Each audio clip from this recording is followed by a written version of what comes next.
Hi, welcome to the show. I'm your host, Kelly. Today we're joined by two incredible educational interpreters, Kayla and Aubrey.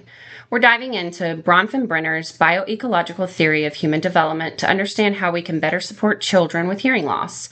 Researchers who expanded this work, including Tudge and colleagues, emphasize that development unfolds through ongoing interactions between a child and their environment over time.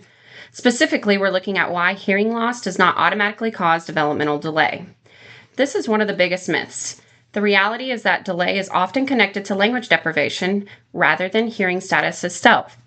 When children have full access to language from day one, their cognitive and literacy development can remain on track. Another myth is that development is purely about individual ability, but this theory shows us that communication environments and systems surrounding the child play a central role. If the environment is accessible, the child's demonstrated ability can look completely different. Kayla, Aubrey, as interpreters, you're on the front line of language access. How do you see this playing out in the classroom? Thanks. Thanks, Kelly. It's all about brain readiness. Developmental researchers describe how repeated interaction with language supports neural growth. When children receive accessible language during sensitive developmental periods, neural plasticity allows them to thrive. Exactly. But when there's a gap in that access, we can see reduced strengthening of language pathways. That aligns with the theory's emphasis on consistent interaction as the engine of development. As interpreters, our role is helping ensure that language input remains continuous and meaningful. That's the core idea. Development is shaped by interconnected environmental layers and the interactions happening within them. Let's break down those layers. The first layer is the microsystem, the immediate environments where children directly interact with others, like family communication and teacher interactions. In my work, the microsystem is in the classroom.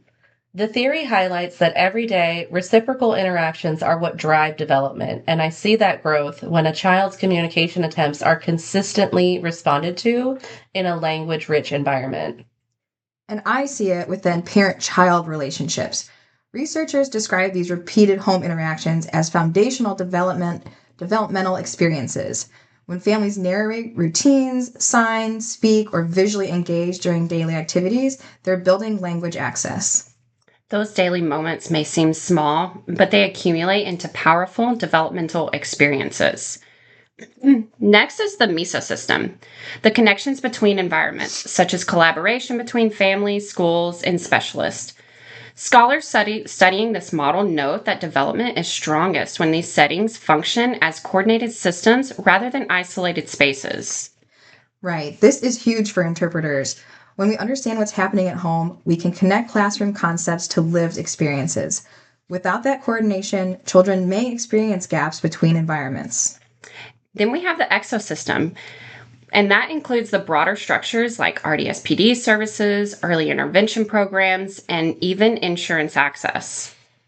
And even though children may not directly participate in those systems, their effects are real. Research within this framework highlights how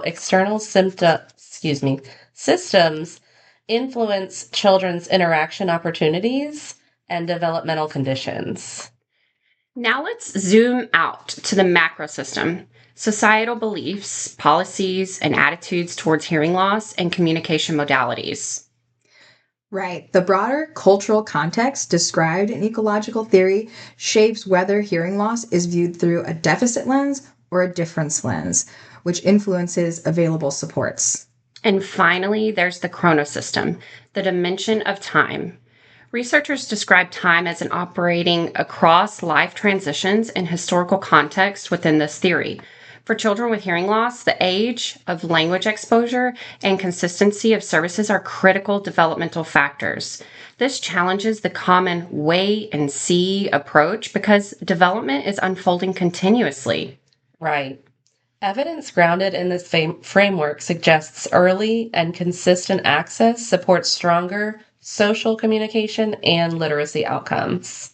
Okay, so let's do a little thought experiment.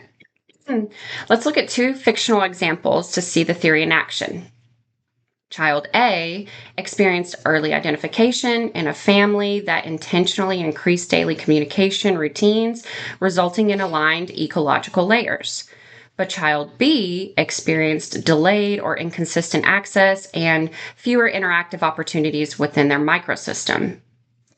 Well, in practice, we often see differences in classroom participation and confidence between these pathways. Right. And when challenges appear, the theory encourages us to examine interaction history and environmental access rather than attribute outcomes solely to child factors. So, to wrap up, what can our listeners do? Well, for families, you can respond to every communication attempt. Developmental research consistently identifies regular, reciprocal interaction as a driver of learning. And for staff, they need to provide accessible instruction, use visual and interactive supports, and collaborate with families. The coordinated ecological systems create stronger developmental conditions. So, the big takeaway is shared responsibility across all systems.